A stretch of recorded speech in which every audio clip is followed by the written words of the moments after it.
की जयंती पर आयोजित आज के इस कार्यक्रम में उपस्थित राजस्थान के जन स्वास्थ्य अभियांत्रिकी एवं भूजल विभाग के मंत्री डॉक्टर महेश जोशी जी, विधानसभा के पूर्व अध्यक्ष और शाहपुरा के विधायक श्री कैलाश मेघवाल जी, पूर्व विधायक और अखिल भारतीय चारण गढ़वी सभा के अध्यक्ष श्री सी.डी. देवल जी, पूर्व सांसद और धरोहर संरक्षण बोर्ड के अध्यक्ष रहे श्री ओंकार सिंह लखावत जी, राजस्थान के पूर्व सूचना आयुक्त और वरिष्ठ पत्रकार नारायण बारहट जी, उमेश प्रतापपुरी जी तथा अन्य सभी गणमान्य जन, मीडिया के मेरे साथियों, छायाकार बंधुओं, आप सभी के साथ इस आयोजन में सम्मिलित होकर मुझे अत्यंत प्रसन्नता की अनुभूति हो रही है। मैं श्री कर्णेय इंद्र सेवा समिति की सराहना करता हूं कि उन्होंने कुंवर प्रताप सिंह बारहट की जयंती को स्वतंत्रता सेनानी परिजनों के सम्मान समारोह में मनाने की इस तरह की यह महती पहल की है। आज जो सेनानी परिजन यहाँ सम्मानित हो रहे हैं, उन्हें बधाई देते हुए मैं उन सभी स्वाधीनता सेनानियों को नमन करता हूँ जिन्होंने हमें आज़ादी दिलाई और देश के लिए अपने प्राण तक न्यौछावर कर दिए। राजस्थान वीरों की धरा है। यहाँ की माटी का कण कण अमर बलिदानियों से भरा पड़ा है। राजस्थान तो जाना ही अपनी आन बान शान, शौर्य, साहस, त्याग और बलिदान के लिए जाता है।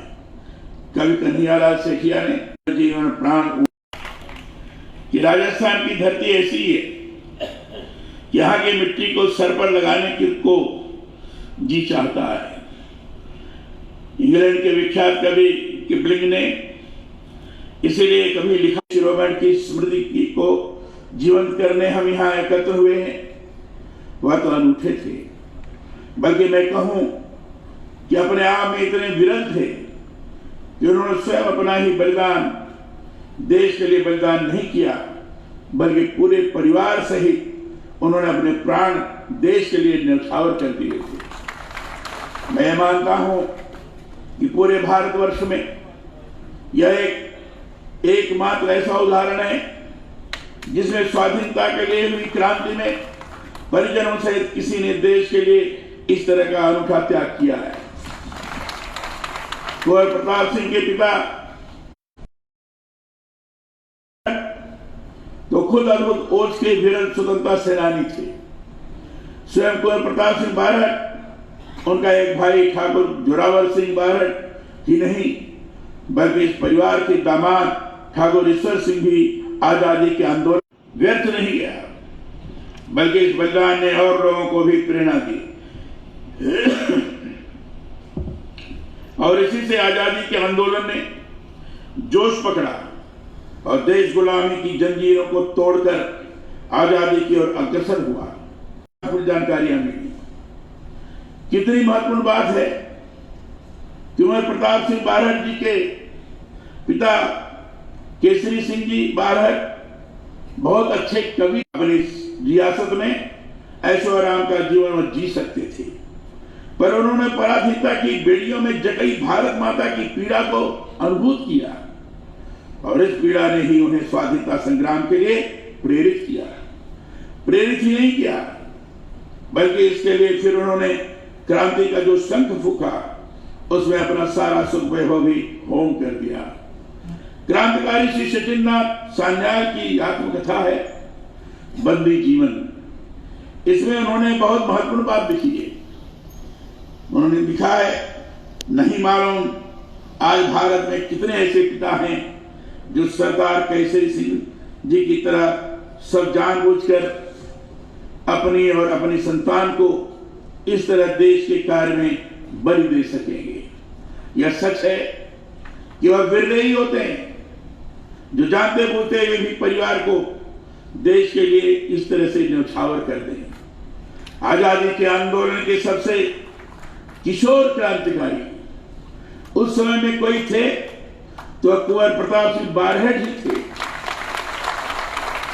उनकी क्रांति चेतना और सुदृढ़ संकल्प शक्ति ऐसी थी कि अंग्रेजों ने उन्हें जेल में बहुत यातनाएं दी, पर फिर भी उन्होंने उनको अंग्रेज झुका नहीं सके। बरेली सेंट्रल जेल में कुंवर प्रताप सिंह को भयंकर यातना दी गई, पर उस वीर युवक से वे क्रांतिकारियों के बारे में कोई गुप्त जानकारी उगलवा नहीं सके। हम सभी इस बात को जानते हैं कि 1857 की क्रांति विफल हो गई थी, पर तब भी कुछ लोग थे जिन्होंने आजादी आंदोलन को जिंदा रखा और निरंतर देश के लिए जोश जगाने का कार्य किया।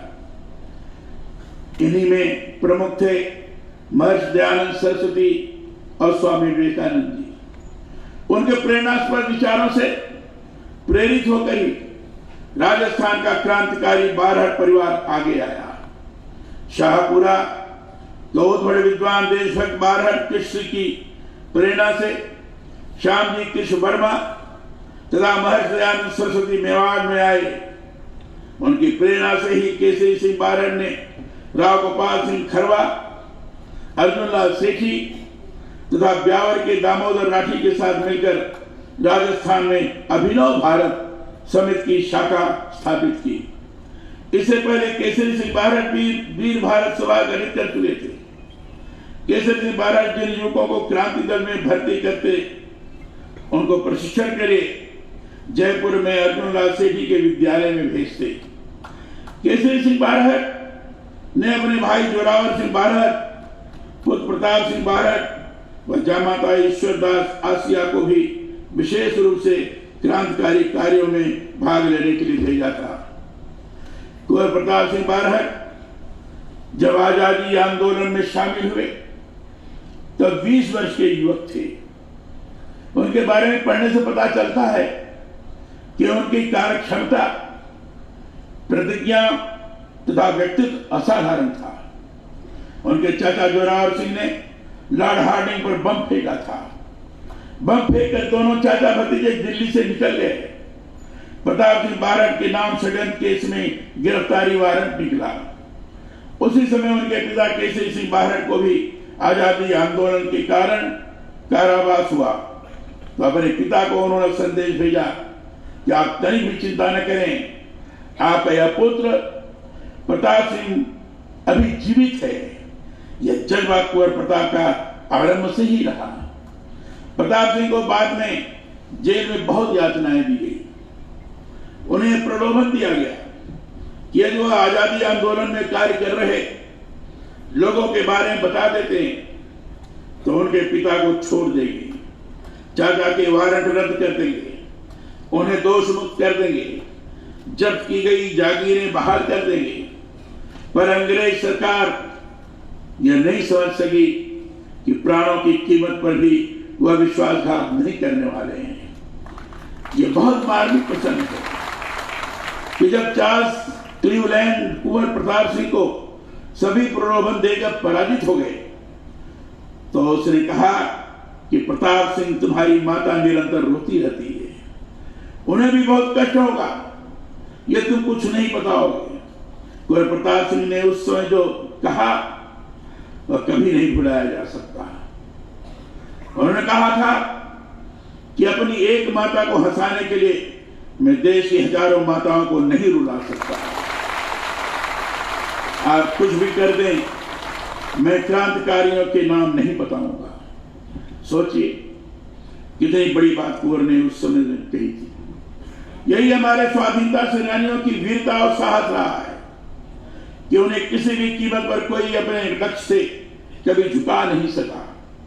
मैं तो बल्कि यह भी मानता हूं कि कुंवर प्रताप सिंह ऐसे वीर थे जिन्होंने नई पीढ़ी को उस समय कितनी शिद्दत से आजादी आंदोलन की प्रेरणा दी, उतनी किसी और ने नहीं दी। इतिहास की पुस्तकें बताती हैं कि कुंवर प्रताप सिंह क्रांति दल के सर्वोच्च नेता रासबिहारी बोस के सर्वाधिक विश्वस्त सहायक थे। कुछ दिन पहले ही राजस्थान के प्रख्यात नाटककार कवि अर्जुन देव चारण जी का एक नाटक पढ़ रहा था, बलिदान। यह कुंवर प्रताप सिंह बारहट के परिवार को केंद्र में रखकर ही लिखा गया है। बहुत सुंदर और विचार परक नाटक है। इसमें समसामयिक संदर्भ देते हुए बारठ परिवार के बलिदान की गाथा जिस तरह से बुनी गई है वह बहुत महत्वपूर्ण है। कैसे शाहपुरा के नाहर सिंह ने धोखे से केसरी सिंह बारठ को राजमहलों में बुलाकर गिरफ्तार करवाया, कैसे प्रताप सिंह को यातनाएं दी गई और कैसे इस बलिदानी परिवार ने अपना सर्वस्व आजादी के लिए होम किया और अपने आने वाली पीढ़ियों के लिए संदेश दे गए कि आजादी से ही जीवन धन्य होगा। ये सारा इस नाटक में वर्णित है। मैं चाहता हूं इस तरह के नाटक निरंतर खेले जाएं ताकि नई पीढ़ी को प्रेरणा मिले।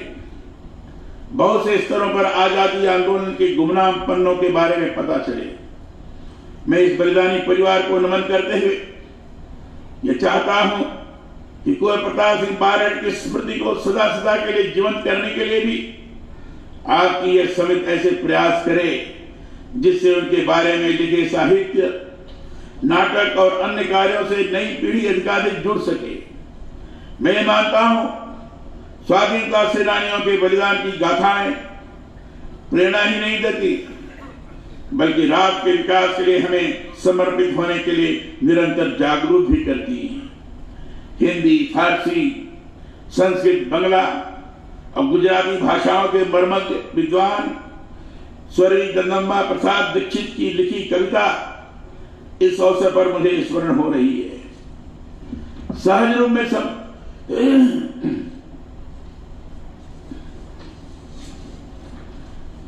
शहीदों के चिताओं पर लगेंगे हर वर्ष मेले, वतन पर मरने वालों का यही बाकी निशान होगा। कभी वह दिन भी आएगा जब अपना राज देखेंगे, जब अपनी ही जमीन होगी और अपना आसमान होगा। प्राय इस कविता को अमर सेनानी राम प्रसाद बिस्मिल की बताया जाता है, पर वास्तव में जगदम्बा प्रसाद दीक्षित ने 1916 में लिखी थी। यह जब लिखी गई थी तब देश पर अंग्रेजों का शासन था, इसलिए कवि ने अपने जमीन और अपने आसमान की बात यहां लिखा है। पर यह सुखद है कि देश के लिए शहीद हुए कुंवर प्रताप सिंह बारठ जैसे अनेकानेक स्वाधीनता सेनानियों के कारण आज हम अपनी धरती पर स्वतंत्रता की सांस ले रहे हैं। आजादी की इस खुली हवा में कुंवर प्रताप सिंह बारठ और उनके संपूर्ण परिवार को की स्मृति हमें सदा आलोकित करती, देश के लिए कुछ करने के लिए निरंतर प्रेरित करती रहे, यही कामना है। ऐसे वीर हमारे जीवन की धरोहर है। आइए हम उनकी स्मृति को सहेजते हुए देश के लिए सर्वस्व अर्पण करने का संकल्प लें। मां भारती के गौरव को बनाए रखने और उसमें अपनी सहभागिता के लिए सदा तैयार रहें। यही बात कहकर और आपने मुझे, आयोजकों ने मुझे यहाँ निमंत्रित किया और मुझे अपने विचार व्यक्त करने का अवसर प्रदान किया, उनके प्रति आभार व्यक्त करते हुए और आप सब लोगों को यहाँ जिस ढंग से शांतिपूर्वक तरीके से बलिदानी वीरों के बारे में आपने केवल सुना नहीं बल्कि मुक्त श्रद्धांजलि भी अर्पित की है, ऐसे सभी श्रोतागण को मैं प्रणाम करता हूँ। बहुत बहुत धन्यवाद। जय हिंद।